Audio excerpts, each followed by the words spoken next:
Number one question, Ben, here as we get into this debate. Property taxes have risen sharply in greater Minnesota in the past several years. There's no doubt about that. What do you propose to get property tax relief for your constituents, if anything? Well, we certainly need to be looking at the programs we still have in place right now, the local government aid, to make sure local government aid funding can stay consistent with the growth of cities like Moorhead.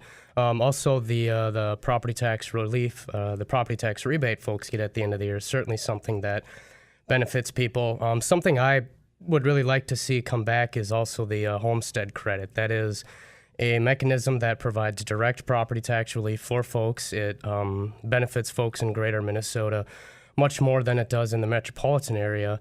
The way with the elimination of the market value credit and also the cuts to local government aid we've seen over the last 2 years, Moorhead is facing about a $1.9 million budget shortfall. So those are certainly two areas we need to really focus on. And like I say, the market value credit is something that's, for the last 40 years, really since the 70s, since it was put in place, has provided, direct property tax relief for folks in greater Minnesota.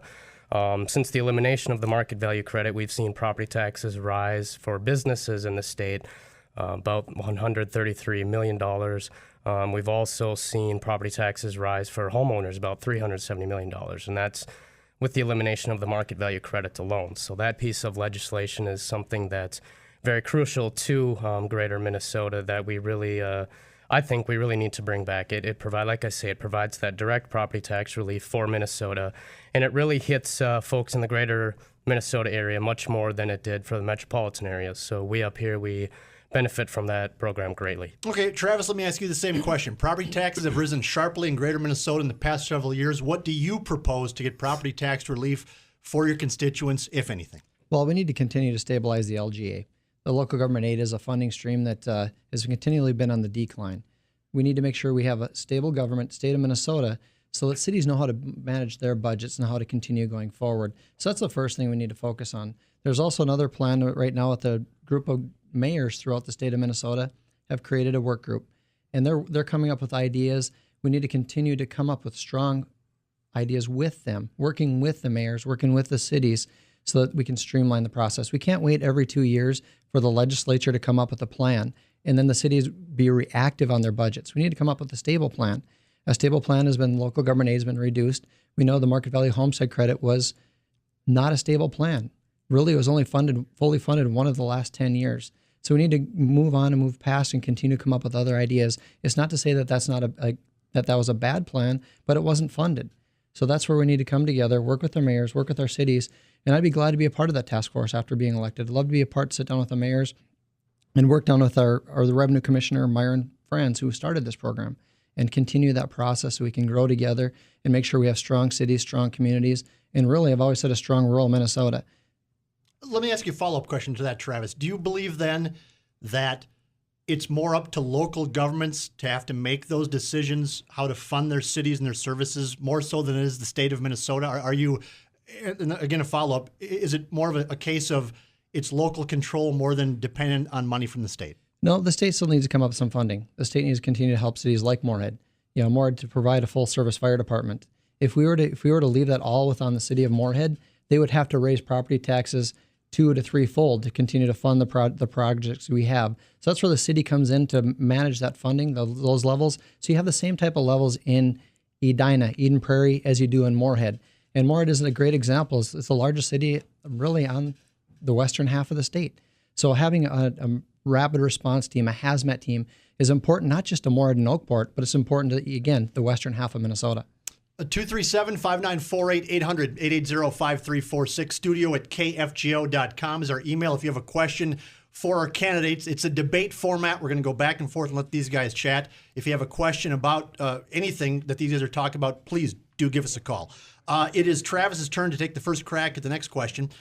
Travis, one area, well, and you've already answered, it's about the market value homestead credit. And you said that you oppose bringing that back, correct? I said it's just a program we didn't fund. If we all of a sudden have the magical windfall of the state of Minnesota, and as legislators we feel that's the best program, but we're not guaranteeing, we're not saying that is the best program. We need to come up with other solutions, but we need to come up with stable solutions for the entire state. We can't let our city leaders continually guess on what their budgets are going to be. We can't come into when they have their truth in taxation saying, okay, we have to raise 20% because we're not sure what the state's doing, because that's not fair to them. That's not fair to our city leaders. It's not fair to our mayors. It's not fair to, again, the citizens. So whether that going forward and we could fund that, but right now we can't. The state of Minnesota doesn't have that money. That's why it was eliminated. Again, it was funded 1 out of 10 years fully. So there were cities that didn't get that money. There were cities that didn't receive the funding they were expecting out of that. So we need to, again, come up with a stable solution, make sure we stabilize LGA, because that has been a funding that also has been reduced. Again, Minnesota, we have to do that for Moorhead. We have to do it for Oakport, and also for our counties. Our counties depend on some of that funding also. And let me throw this at you, Ben. And you may have already answered this. In fact, you did. But do you support or oppose restoring the market value homestead credit? Yeah, I certainly do. And I know one big argument against reinstating the credit, as Travis has said, is that it's only been funded once in the last 10 years fully. However, those payments have always gone to homeowners. That credit has always gone to homeowners. The credit has always gone to school districts. And even more than that, like I say, it's a mechanism that provides direct property tax relief for folks. It's not funding solely to the local governments to make up a budget shortfall. It's direct relief for homeowners. Of course, some of the funding does go to local governments, but a part of that program is, again, funding directly to homeowners. And I acknowledge it's not perfect. There are fixes that we can make with the program. However, that, in my mind, is no reason to completely eliminate it and to completely discredit. We need to look at what works, that it is direct relief for homeowners, and improve on that. Let's take a break here. We're having a little bit of debate on the Mike McFeely Show between Travis Reimche, the Republican in the District 4A House race, Minnesota, and Ben Lien, the DFL. We have a couple of phone calls waiting, but we can certainly take more phone calls if you'd like. 237-5948,